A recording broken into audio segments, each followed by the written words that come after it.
show. Hello, hello, hello. It's the Chatty, Paula talk show. We will talk about the things that mean so much to you, like going to a restaurant or hanging at the zoo. Clothes and sports and funny news, crafts and travel too. Nothing ever scripted, so expect the unexpected. Hello, hello, hello.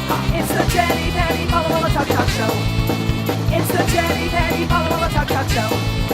It's the Chatty, Paula talk show. Hi, and welcome to Detroit Songster Secrets. I'm Patty. I'm Paula. Hey, wait. Here I am. Hi. And our guests today are Dirk Kroll and Marcy Feldman from the Dirk Kroll Band.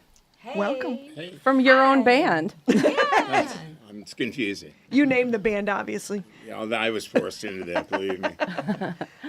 All right, well, why don't you tell us the name of your song and go ahead and start whenever you're ready. It's called I Only Fall in Love. I'll talk about it after I play it. Some faces seem so dry. Out in the bar on a Saturday night. It looks so casual, but it gives me such a fright. 'Cause I only fall in love. Keep myself all out of plan. I got too close. I don't know when to say when. I love a pretty girl. I like a friend. I only fall in love. I only fall in love. I only fall in love. Oh, give me strength, Lord, from straight up above. I only fall in love. Sometimes it looks so easy that I don't know what to do. I only know that I'd be a better girl, so much better, yeah. If I never fell for you.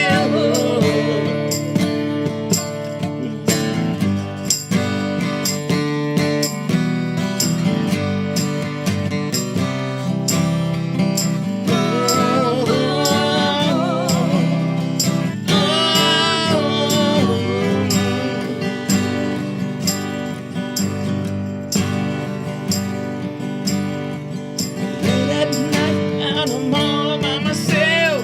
I lie to my face, I don't need no one else. Don't ever take no chances, 'cause you'll never win.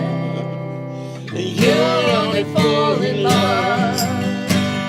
I only fall in love. I only fall in love. Oh, give me strength, Lord, from straight up above. I only fall in love. I only fall in love. I only fall in love. I only fall in love. I only fall in love. I only fall in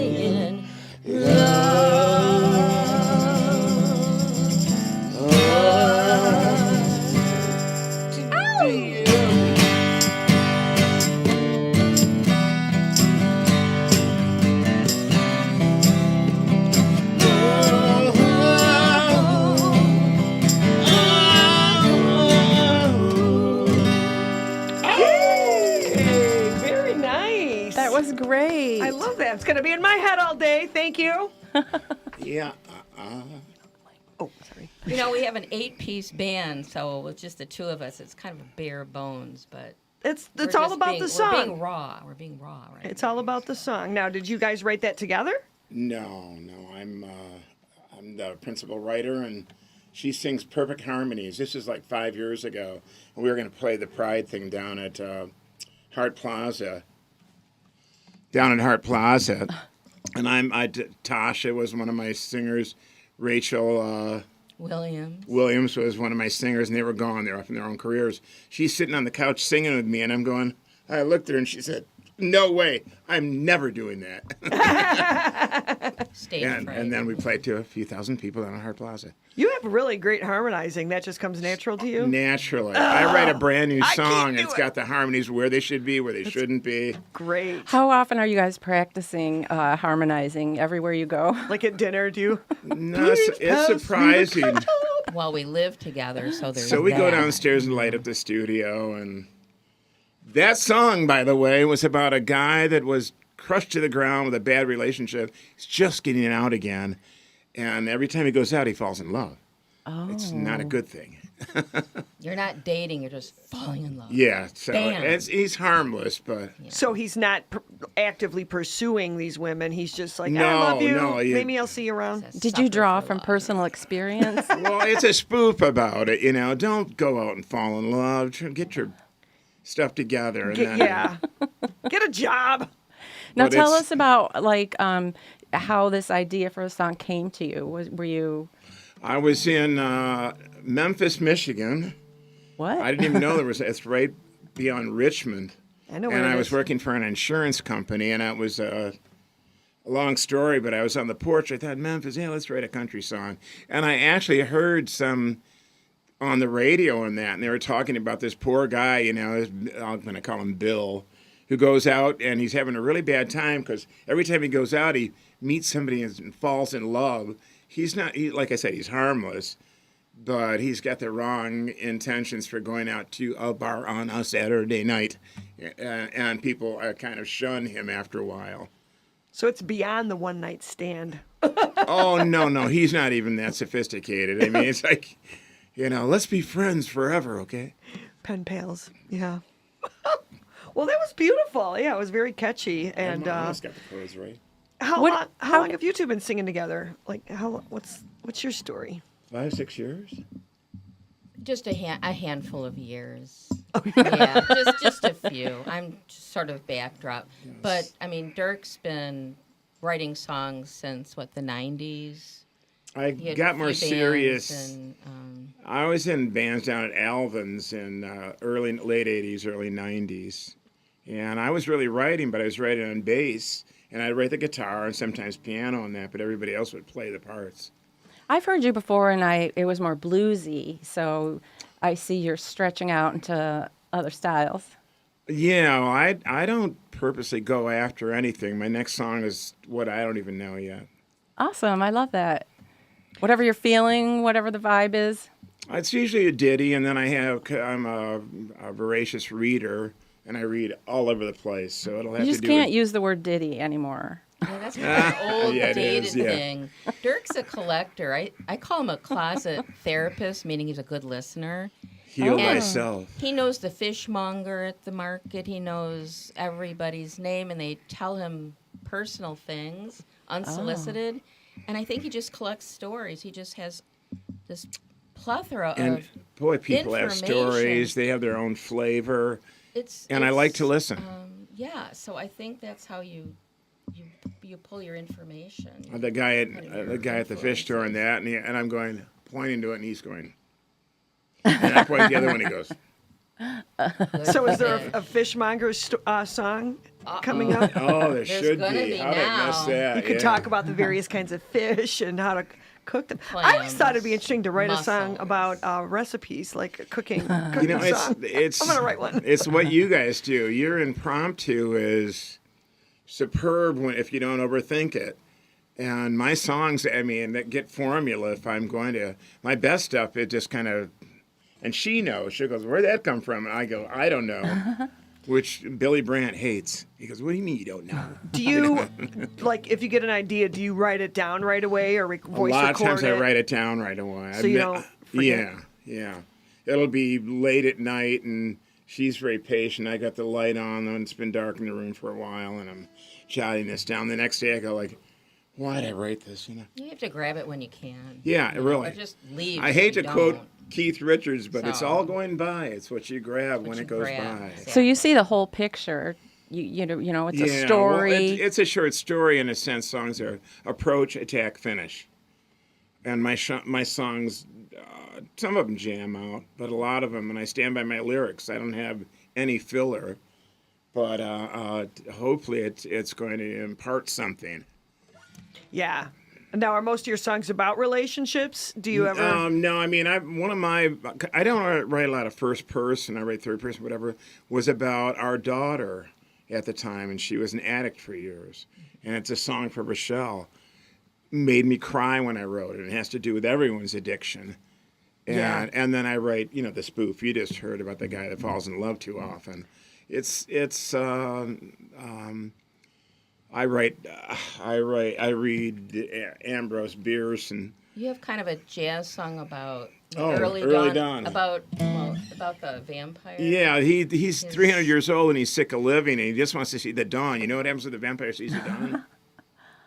They dissolve. Yeah. Is that what they But do? he outcruised somebody he really loved and he just was sick of hanging around. But it's called Early Dawn.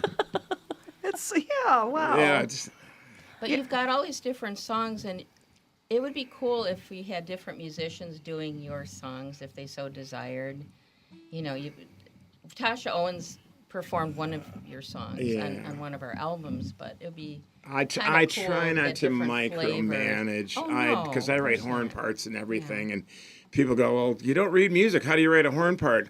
Well, I used to whistle to these fantastic horn players, and they'd laugh about it. But later on, when it was recorded, it worked out. So I whistle now when they listen. So how do you write those parts out when you? It's all in my mind. It's all going on when I'm writing. So do you like record it on something like play what you would want on the horn on your guitar? Yeah, we do a rough take, and I've got Dave Roof, Grand Blanc Rooftop Studios, and I will literally whistle a horn part. He gets it right away. Mm-hmm. It's going there. Keyboard parts. So this is what I want. I want ragtime honky tonk. I've got George Canterbury, one of the best keyboard players ever. They know my flavors. They know what I want with all the different songs I play. Thank you, Lord. Does your attention to detail ever slow you down? Yeah. Not to its point of stagnant, but we had this horn solo, and I had this horn player and that horn player, and Dave Roos going, "Come on, man." Well, I finally got, and I'll name names, Johnny Evans came in, and I explained to him the period of time, what he's writing about. He wrote the perfect solo, and then it was right. But I didn't give up till it was. But I'm not like that. I mean, sometimes I tell the musicians, I go, "What do you want here?" I go, "Just go crazy." You know? Right. You know. Paula, you're kind of tell everybody what to do, don't you? I like do. to I'm conduct kind of a bossy bandmate. Usually I'm in charge. You better explain so really my bands. well. You do, I mean, and I'm especially particular with drums. Oh, wow. I am very. And Sherman's like, "Do you want to just play here?"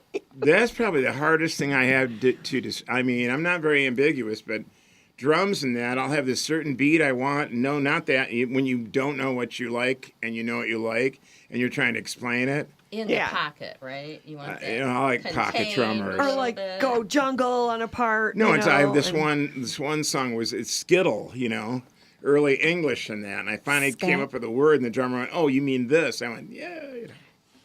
You need the language, don't you? You need the language to. I'm not really musically educated, and I write songs. It depends on the drummer, I guess, to how you're going to talk to him. Yeah, be careful there. So when did you first pick up the guitar and start writing songs? Like, were you in high school or? And I was probably about 15, just starting high school, and I had a Martin ukulele. Ooh. My dog has fleas. No, I tuned it to a 4-string guitar. I went the 4-string scale, and I played it till I wore the wood out. Doing these leads down like Proud Mary and whatever down my basement and that, and I played for hours. So you're doing uke leads? Yeah. I love it. But it was a stringed instrument, something you can't press down or blow into and get a note. So I had my style and everything, and from 4-string ukulele, I went right to bass guitar. When I moved here from California when I was really young, when I was 8 years old, I grew up in Laguna Beach. What I would hear in the Motown concerts and everything would be the singers and the bass players for some reason. So I always went towards bass. It was driving the train and you'd sing. And I sang and played bass, hardest thing you ever want to do. It'd take me 1 week to learn one song. Just rub your head and pat your stomach like the worst. Totally. And especially when you talk about Motown bass, I mean, James Jamerson. Oh, yeah, They study him in college. People do music classes. He was the absolute best. Yeah, and he expanded the instrument. I mean, McCartney has got a better dissertation about it, but he expanded the instrument till it was going around at the time, and then all of a sudden, bass evolved. And I love that. I remember I had trouble with some of my early bands with bass. Here's this guy, can you turn your guitar down? And I get told that a lot. and I had complete songs in that, but they didn't pay attention ever. Like when I took the guitar and said, no, like this. And they said, well, then you play it. And I went, oh, shit, all right. Yeah. How do the fish get caught? Yeah, because you didn't intend to play guitar. But I always tell people, you probably realize it, but, people that don't understand what the bass is, just take it out of a song. Ain't going to be so good. You're going to miss it. It's a subtle thing in a sense that when it's gone, when it's missing what you said, I mean, Carol Kay, the beat goes on. It's not, how can I explain this in a gulp? They played the exact stuff, and what they shouldn't play, they didn't. And I know that's ambiguous, but it could be simple as hell. And then there were people at Jaco Pastorius, and I saw him at his height, and he was definitely crazy. But they got into piccolo solos and all this stuff like that. But to me, the bass player was the most important part of the bands, any band I saw. I mean, early on. It makes a difference. Well, you're going to perform a second song for us. Why don't you tell us what it is, and go ahead and start when you're ready. Well, this is this is early Me Too, kind of a lost love song, and your daily struggle with what you need to be to possibly find somebody and fall in love. Momentary lapse of reason. Oh, that's the name of the song? Yeah. Thank you. Thank you, Marcy. I'm thinking that today is gonna be the one to turn the life around, 'cause lost and now found. I'm moving straight ahead, even made my bed, and you can never tell. I might just share a pillow, and it might be another momentary lapse of reason. Feeling like giving my mind can be deceiving, and it feels like I'm never going home again. Q flat.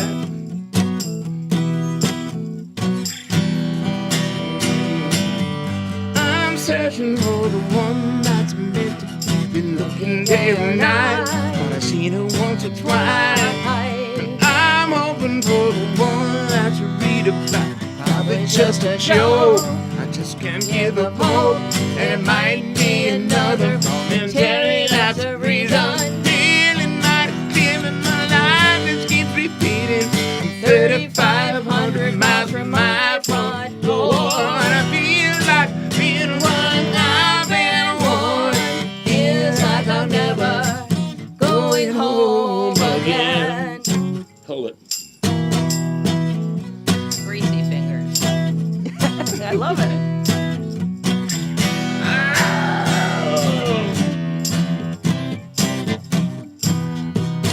Oh, I gotta start this again. Excuse my ugly That's fingers. okay. Just run into it. I'm digging it. I'm not gonna get it. My hands are all worn out. Sing an acapella.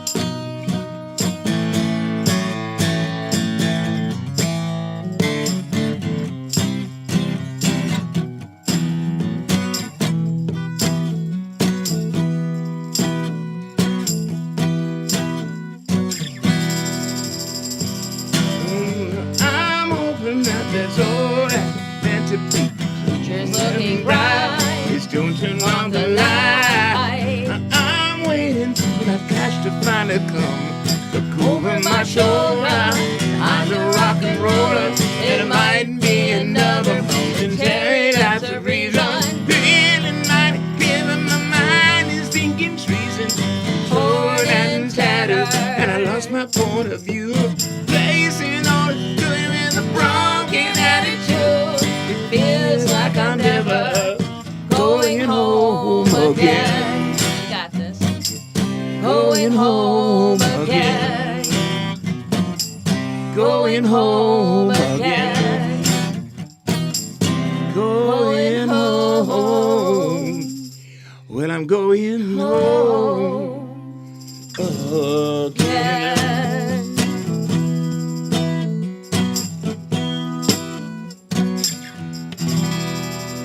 Yay! Kind of gave me some Elvis Costello vibes. I get that a lot. Yeah, I played it perfectly last night. A little different. What's that, Gord? Rusty finger. Where were you performing last night? Where was your show last night? Okay.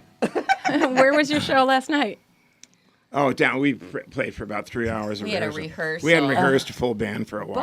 But we do have a show on Saturday at Edo Ramen in Royal Oak on 13 Mile. Yes, I love that they Rockin' have shows sushi. there. I know. Yeah? Well, it's got to be hard with your job. You restore plaster. So how do your fingers? You like just work heard what my triple fingers time. reacted like. Yeah, I mean, you're looking down. You know the chord, and your fingers are going. I don't think so. They're still in plaster restoration mode. You know. I'll buy that. I'll buy that version off you for lots of money. So what's the story behind writing that song? It's kind of my best friend. He passed away about 6 or 7 years ago.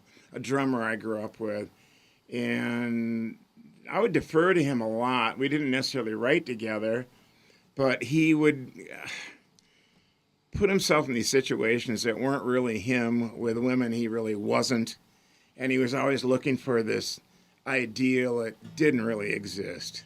And that's like a what the Harlequin song's romance novel. Yeah. I mean that. And he goes, I hate that. It sounds just like me. So you sing it whenever he's around? No, but he came to me actually with a title and said "Momentary Lapse of Reason." I went like, "Give me a beat." What? Momentary lapse of reason? And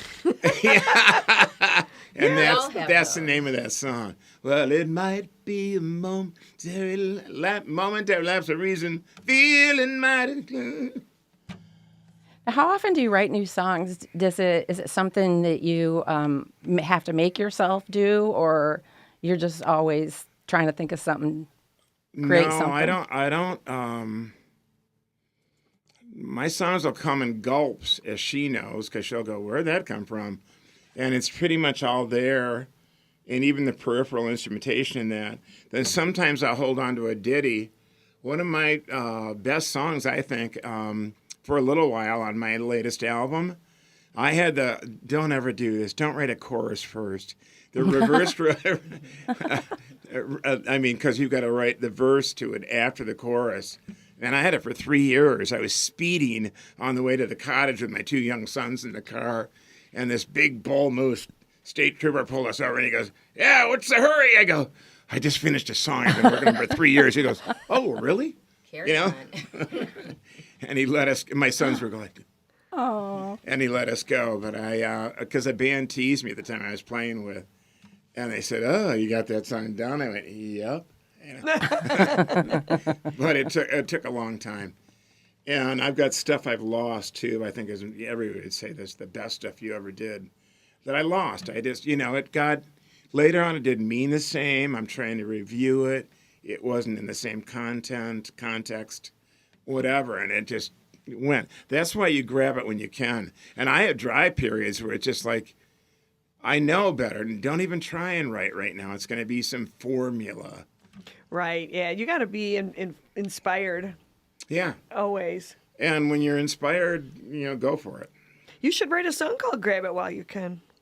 It's got to have been written. and there's too many connotations for that. So. Well, we're going to take a look at some of your band information. What kind of gigs do you have scheduled that are coming up? Besides Edo. Edo Ramen's. It's Edo Ramen's Sushi Noodle House or whatever on 13 Mile Royal Oak. They have incredibly talented people there, and they've let us play. But I mean, it's great food. A friend of ours runs a place, and the kitchen is Eddie, who's Edo. Following that, in April, we'll be at the Alley Cat, which is a place in Pontiac. We're trying to drum up Pontiac. We actually live in Pontiac, and Pontiac needs a good kick in the pants, so we have a gig there. It's a historical and building. Then we're from playing in 1886. Rochester Hills and at the library in May. They've got an amphitheater right in the library. We saw the Luddites, one of my favorite bands, play there, and they're just wonderful. And I went up and just kind of threw my card in and said, "Yeah, well, I'd like to play here," and we got a call later. Thank you. Yeah, wow. Do you guys go check out a lot of local bands?